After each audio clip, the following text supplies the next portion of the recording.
Hello and welcome back. Meditation and thinking are two concepts that are rarely put together in a positive way. In fact, they are often diametrically opposed in our minds to each other. However, could you believe it if I were to tell you that we can meditate and think at the same time? In fact, we can use our meditation and our thinking as two sides of the one coin where they help each other. So for a beautiful Sunday morning contemplation / meditation / thinking session, I'm going to talk about that right now, how you can use thinking in a meditative way to contemplate and plan your week ahead starting on Sunday. Okay, so with meditation, when you've done a bit of meditation or you know something about it, you'll understand that beautiful, peaceful feeling you have. It's a very relaxed, grounded, open feeling. And when you imagine thinking or you tap into that, you tune into that feeling, it's very fast and constricted and it's very busy and it's really about achieving. You know, we think ideas and we think about solutions and we analyze things and we think about what we're going to say or what we didn't say. Thinking's a very yang, active, moving, and meditation is actually stillness, open, cooling. So what would happen if we thought in a meditative way?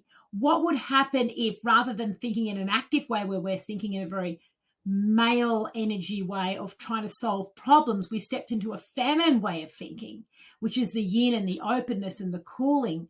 What about if we married the two together? What results would we get?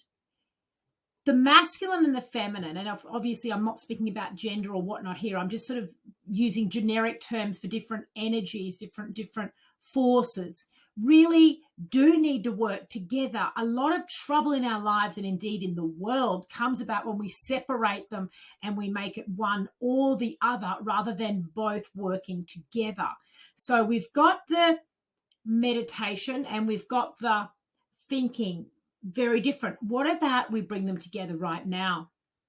Okay, so you can either close your eyes for this exercise or you can leave them open. It's perfectly okay, whatever's most comfortable for you. What I will ask you to do, though, is if you can, is to just notice your feet, notice your body and come into your body. Ground yourself and be here now. This is the meditation side of things where you're sort of grounding and opening and being present. Can you feel that? Okay. So now let's have a think about your week ahead. So what is coming up for you in the week ahead? Now, the first thing that came to your mind might have been an activity, something that you need to do, something that you're worried about, something that you're excited about. That came in, what was the feeling? It was quite a fast, energetic, movie, busy type of feeling, wasn't it? Like, oh, I've got to do this or this is happening and whatever. Okay, so let's just put that feeling aside for a minute and let's look at what it is, the activity. Let's say it's hanging out the washing. We all might have to do a little bit of that this week. So imagine it's hanging out the washing. So this is an action-based thing that we're doing, hanging out the washing. Imagine if you could hang out the washing with the meditative feeling or energy behind it. So instead of hanging the washing out in a rush, oh, got to do it. Where are the pegs? What's going on? Coming back to hanging out the washing with a feeling of openness, peacefulness, coolness, and being grounded. So take a moment to visualize that now. You might want to close your eyes, or maybe not. Closing our eyes just makes it a bit easier to focus because we're less distracted by what's going on around us. So just imagining you're hanging out the washing, but you're doing it in a really peaceful, lovely way. Okay, so let's imagine now that you're driving a car or perhaps you're on a bus or a train and you're feeling late and you're going to work or somewhere else that you need to be at a certain time, perhaps an appointment, and you're feeling sort of anxious and you can feel that tension of like, come on, come on, come on, come on. Perhaps you're frustrated and cranky because you're in a traffic jam and you just need to go somewhere, but you are stuck. So the action is needing to go somewhere, and the feeling is being stuck or frustrated, worried, upset, angry. Right, so let's feel that feeling. Now put that aside like we did when we were hanging the washing on the line. So it's just you sitting on the bus or in the car going where you've got to go. So you put all that frustration aside, and what you're left with is simply being. The action's still happening. You're still in the traffic jam. You're still traveling. You're still on your way. But all the sting is now taken out of it. We've brought in the meditation side, the cool, the yin, the feminine, the gentleness, with groundedness. We've brought that into this action of traveling.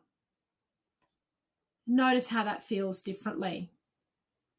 You can do this as much as you like. In fact, I encourage you to do it as much as you possibly can, because the more you do this, the more you will build up this marrying of action and activity with meditation, thinking and doing, and action with stillness and groundedness and openness and being. So bring it together. So it's not about not doing the action. It's about having that meditative energy in powering that action rather than the stingy, bitey, rushy energy.